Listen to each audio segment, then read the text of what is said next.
வீட்டில் ரொம்ப அருமையான ஸ்வீட் பாசுந்தி எப்படி பண்ணுறதுன்னு பார்க்கலாம். ரொம்ப சிம்பிளாக பொறுமையாக பண்ணணும், வாங்க பார்க்கலாம். இதுக்கு நான் இன்னைக்கு 1 லிட்டர் பால் எடுத்திருக்கேன். ரொம்ப அகலமான அடிகனமான பாத்திரமாக எடுத்துக்கோங்க. நீங்கள் ஃபுல் க்ரீம் மில்க் எடுத்திங்கன்னா உங்களுக்கு பாசுந்தியோட அளவும் நிறைய கிடைக்கும். பாலை முதல்ல ஒரு வாட்டி பொங்க விட்டுட்டு அதுக்கப்புறம் சிம்மில் வச்சுருங்க ஃப்ளேமை. அது கொதிச்சு கொதிச்சு குறையணும். ஓரம் ஃபார்ம் ஆகிற அந்த பால் ஆடை எல்லாத்தையும் நம்ம கலெக்ட் பண்ணி வச்சுக்க போகிறோம். இப்போ பாருங்கள், ஓரத்தில் வர அந்த பாலாடையை தனியாக ஒரு பாத்திரத்தில் எடுத்துக்க வேண்டாம். அப்படியே இந்த பேன்லேயே நான் ஓரம் தள்ளி வச்சிட போகிறேன். அப்போ தான் அது இன்னும் டேஸ்டியாக இருக்கும். இல்லைனா பால் மட்டும் குறைஞ்சிட்டே வரும். இந்த பாலாடையை நம்ம முதல்ல எடுத்துட்டோம்னா அதோட டேஸ்ட் குறைஞ்சிரும், ஸ்வீட் அதில் இறங்கிறதுக்கு லேட் ஆகும்.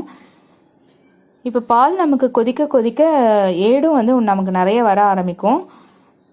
இது ஒரு 10 நிமிஷமாக கொதிச்சிட்ருக்கு.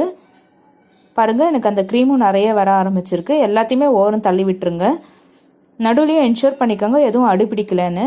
இதே ப்ராசஸ் தான் நம்ம பால் நல்லா திக்கார வரைக்கும் ரிப்பீட் பண்ண போகிறோம். இந்த பேனோட ஓரத்தில் ஊட்டிகிட்டு இருக்க எல்லாத்தையுமே எடுத்து நடுவில் சேர்த்துக்கோங்க. இப்போ ஒரு 1/4 மணி நேரத்துக்கு அப்புறம் பால் நல்லா குறைஞ்சிருக்கு. ஒரு 3/4 லிட்டர் அளவுக்கு குறைஞ்சிருக்கு.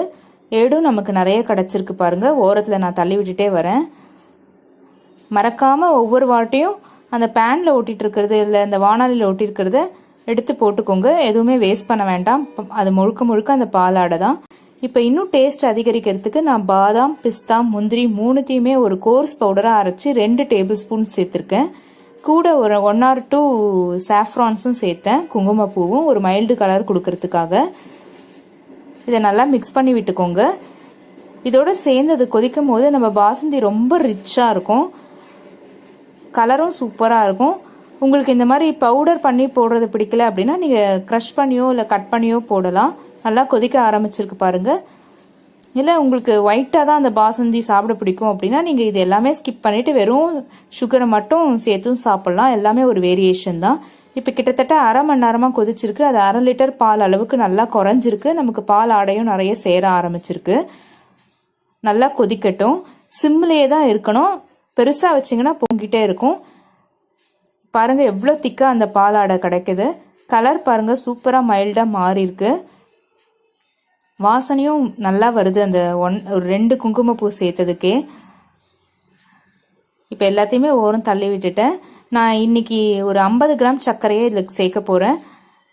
1 லிட்டர் பால் இந்த அளவுக்கு குறையும் போது 50 கிராம் கரெக்டாக இருக்கும். உங்களுக்கு எவ்வளோ அந்த பால் ஆடையும் பாலோட அளவும் குறையுதோ அதை பொறுத்து அந்த சர்க்கரையோட அளவும் மாறும். இப்போ இது இந்த திக்காக ஆக ஆரம்பித்தமோ இந்த கன்சிஸ்டன்சியில் நம்ம அந்த சர்க்கரையை சேர்த்துடலாம். இது கிட்டத்தட்ட 40 நிமிஷமாக கொதிச்சிட்ருக்கு. நான் சொன்ன மாதிரி 50 கிராம் சர்க்கரையை சேர்த்துருங்க. சேர்த்த உடனே அது கொஞ்சம் நீர்த்து போகும். நல்லா மிக்ஸ் பண்ணி விட்டு ஒரு 2 மினிட்ஸில் ஆஃப் பண்ணிடுங்க. அது ஆறுனதுக்கு அப்புறம் கரெக்டான ஸ்டேஜில் இருக்கும். நான் இப்போ இதை ஒரு சர்விங் பவுலுக்கு மாற்றிடுறேன். கரைஞ்ச உடனேயே